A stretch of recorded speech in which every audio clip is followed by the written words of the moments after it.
Day 36 of 100 days of surrender. And today is one of those days, more so last night than today, where I'm struggling with feeling like a failure.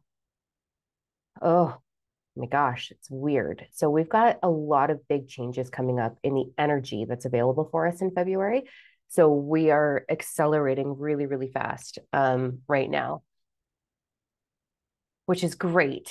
Like, thank As I need that. January was super heavy for me, and January was all about setting boundaries with myself. And so I want to talk about boundaries. I want to talk about this sense of failure. I want to talk about what it's like being in soul purpose, um, and kind of like when you're in service, what that looks like, feels like. My whole life I've been a workaholic, like legit. More so when I was in the corporate world, working as in public relations, working like PR, personal confidant, and an advisor. And you live work, you never put it down. And I am slipping back into that pattern right now, which is so easy to do when you live on your own, right? Like it's just me and the dog. So it's nothing for me to pick up my phone and, answer 1,000 emails or whatever. One of the things that I'm struggling with right now is like, I fucking love you guys. The amount of like legit, the amount of messages and love letters. And I keep saying, like, I want to share them, but they're too intimate. They're not for me to share. They're not my story. And I'm very grateful and I'm very honored that I'm getting all of these messages. And I feel like a failure because I can't get back to you all. And I'm doing my best to really get to every message, like my Instagram, my Facebook, my TikTok messages. I turn those off. I'm not even doing TikTok right now. I'm sort of on the fence of how I feel about that. Um, and then the actual emails, right? So it's like yesterday, by the end of the day, there was like 330 or 360 or something like that emails that are legit messages that I don't have the energy or the time. So I want to apologize, I guess, but also just say, like, I'm doing the best that I can. So I'm not ignoring you. I love you all so much. I am so honored that I'm getting these messages, but I'm having a hard time getting back to them all. So that's a big struggle for me right now. And I'm really struggling with my own boundaries on putting my phone down. So you guys know at the beginning of this, I took out TV out of the equation. So the only time I watched that is when I had COVID, which I watched endless documentaries. It was amazing. Um, but so I've taken TV out and I've taken social media out from the hours of 8 p.m. to 10 p.m. And in those hours, it's like, what do I do with myself? You can only read so much, you can only meditate so much, you can only do yoga so much. But I'm kind of finding this really great groove for myself. And lately, I've been picking up my phone and trying to get back to messages.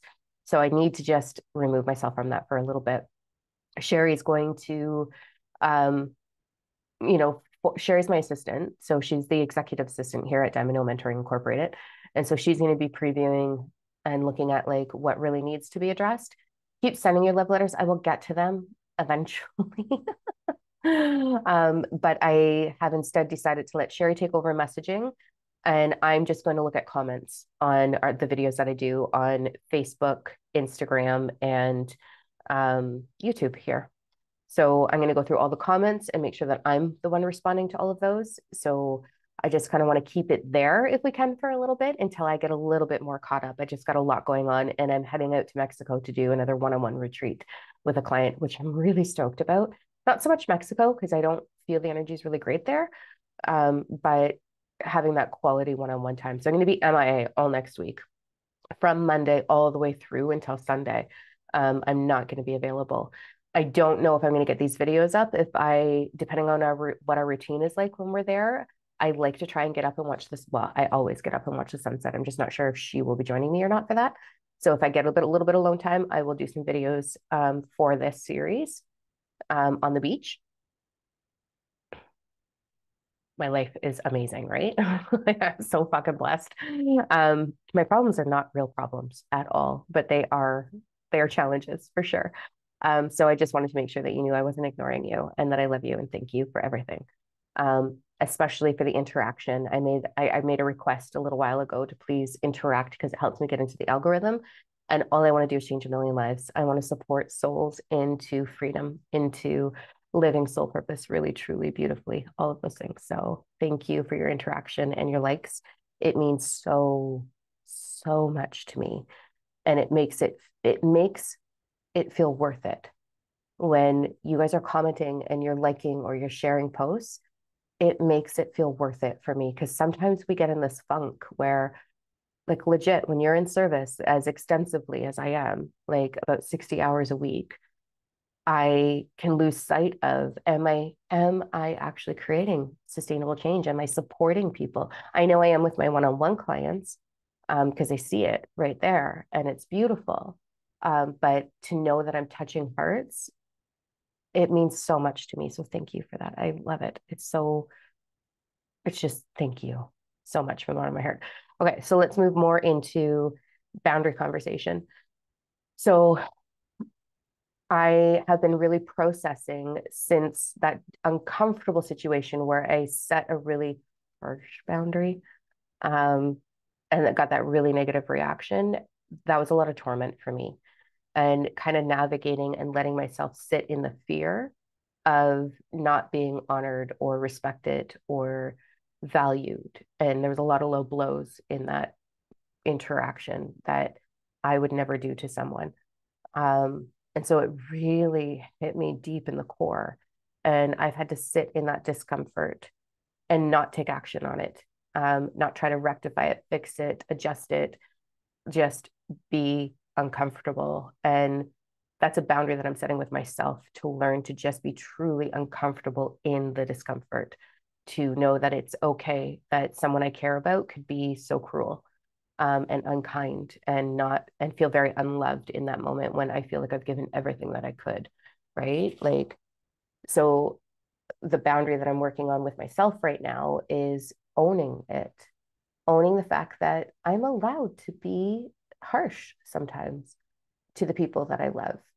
And I would never, and as I say that, it's like I would never intentionally hurt someone. It's against my grain, it's against my nature. I'm very uncomfortable with that. I wouldn't do that. But to when I get backed into a corner to have to bark a bit, I have to own that and I have to be okay owning that. And so I'm really navigating that process right now. Um, and it's uncomfortable. It's really uncomfortable because everything in my body wants to reach out and have a conversation and fix it. But there's nothing that needs to be fixed with this. This is a boundary that I had to set, and I have to own that now and be uncomfortable. So that's an interesting process of how badly I want to rectify it and fix it and talk about it. And, anyway, so I'm going through that. Um, and then I've been reflecting a lot on, I teach a lot about boundaries with divine alignment. Like, you'll be a master at very loving boundaries with this program and, oh, a lot of things. But anyway, and so I just want to talk about that and why my last name is actually N-O. That is my last name. So my birth last name was pronounced No, different spelling. And when I did my legal name change, quite a while ago, many years ago, I talked about how I got the name Diamond. That was like just a gift from a beautiful man who felt more like a nurturing father than anything I've ever had in my life. So I honored that. And that was my professional name for a very, very long time. And in my personal world, it was my birth name, which caused a lot of trauma for me every time I heard it because it comes off the tongue the way some of my abusers used to use it, and not okay with that. I don't like it. And that's not in my life anymore. So I don't want that name. So when I changed my last name to No, it's because at that point in my life, I'd gotten really good at no, no. Hey, do you wanna? No. What do you think about? No. So I want you to kind of practice using no. And you can soften it with no, thank you, or no, that's not a priority for me right now. Especially when it comes to talking in and around finances. If you're struggling with your finances, this was a big game changer for me. Instead of talking about being broke, back in the past, or not having enough finances to do a certain thing, I would always justify it with like, oh, I can't afford it right now. Da, da, da, da. Don't send that energy out into universal flow. It's not, no thanks. It's not a priority for me right now. Not right now. We'll revisit it in the future. So that's a really great boundary for those things. And then no thank you. And I learned that from a 6-year-old many, many, many years ago. One of my 6-year-old clients who every time I was like, okay, so let's get our pen, let's do some drawing. Da, da. She's like, no, thank you. And I was like, oh, so that's how no was developed, the last name no. Um, and I'm usually pretty good at boundaries, except for the people that I love the most. In my intimate relationships, I can set them, but it's hard for me to set boundaries with people that I really truly care about because I just want to be there. I just, one, I have fear of missing out. That's gross.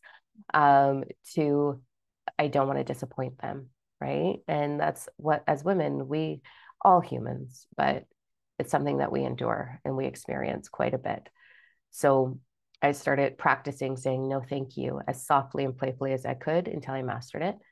And now, when it comes to repetitive patterns in like disrespect or um, toxic energy or negative low vibes, my main boundary that I go to is, um, hey, I don't think it's your intention, but that this is a conversation that we keep having and it's very low vibe for me. Are you okay? Or is there something going on? And seeking clarity. So you start the boundary with, I'm sure it's not your intention because I don't believe that it's ever anyone's intention to cross boundaries. Well, unless they're like a psycho narcissist, then that's a different thing. Um, but I'm sure it's not your intention. This is what I'm noticing. Are you okay? Or help me understand why this is keeps repeating itself when I've already said no, thank you. So that's a really simple, easy boundary. Try it on your teenagers. Works like a charm. All kids, it works like a charm. Um, so yeah, just want to share those tips. I think that with what we're going to be going through in February, I just did a whole monthly forecast, which is in the Shifty Stirpers membership, or I think you can purchase it for $11. I think it's just a donation of $11 or something like that for the February breakdown. And then in the Starseed group, or the Galactic Ambassadors group, sorry, I just recorded a whole Starseed forecast for February, like the whole month broken down day by day. And we have got a lot of leveling up to do this month. Like the energy is so supportive for our evolution, our awakening, our ascension, whatever you want to call it, same thing, it's evolution. Um, so there's some big highs and there's some big opportunities. The boundaries are going to be so important across the board this month to not miss the opportunity of what your compass, your soul is navigating you towards, because it is big, big, big energy this month. Um, so let's practice boundaries for the next couple of days. Um, and let's see how that goes. I just want you to practice them. And I'm a huge fan, side note, you know that meme of like, I just saw a meme the other day and it was like this like face of like, and it said the spider watching me win arguments with my shampoo bottles in the shower. I am a huge fan of role playing shit out. So when you're in the shower, when you're driving in your car, when you're doing your hair or your makeup in the morning, or you're doing your routine in the morning if you don't wear makeup, um, play it out, practice it, because the more we practice it, the more it becomes natural in our language. And that's part of our evolution, is playing with language. So I don't want you to role play an argument. I just want you to role play out setting boundaries and get comfortable with no. It's a beautiful word. It's a beautiful word. I have a t-shirt in our, we have like a little merch line on Redbubble. So you can find that in all of our links. Like it's on the website, it's everywhere. It's just go have a look. It's pretty sassy. But it's all about boundaries. Like we have a whole boundary t-shirt line. And one of them says her last name is No for a reason. And I love it. I love it to a million pieces. So I haven't been great over the last little while at setting boundaries. And I noticed it going through that little bit of turmoil that I went through the beginning of this week, where I wanted to not listen to the boundaries between my ego and my soul. I wanted to, I wanted to go into my ego and fix and resolve something that doesn't need to be. Um, and, try to feel better about it. instead of just being in that boundary and that uncomfortable energy. So, first boundary that we always set is between the ego and the heart. What boundaries do you need to set? I am hyper aware of mine right now. All right, that's day 36. I'm feeling the good vibes. I'm feeling the climb up. Um, yeah, it's good. All right, here we go. Day 36. All right, I love you. Enjoy your day.